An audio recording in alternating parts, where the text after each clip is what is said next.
Hello mga kabakeks, yan. Tuturo ko sa inyo kung paano gumamit ng pressure cooker. Yan.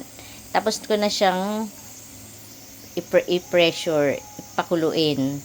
Pinatay ko na yung apoy. Ngayon, di ba meron pa siyang bumubula-bula dyan? Kailangan, pagka ni-release nyo yung hangin, unti-unti.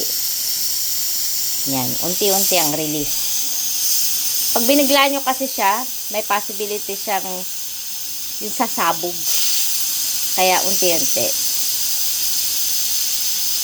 Kung hindi naman kayo nagmamadali, pwedeng i-wait nyo siya a few minutes para medyo lumamig siya.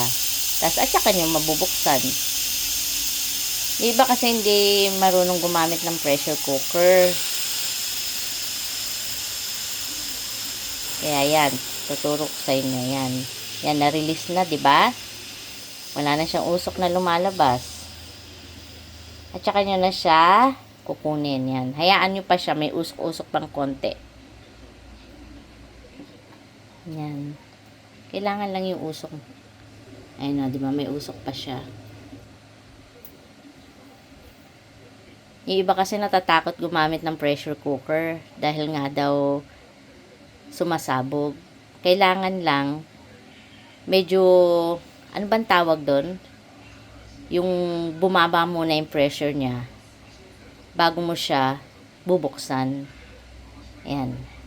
'Di ba wala na siyang usok.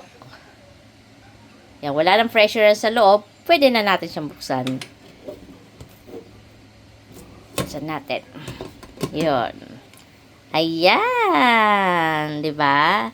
Ganyan lang ang paggamit ng pressure cooker, mga kabakeks. Don't forget to subscribe and like, and share.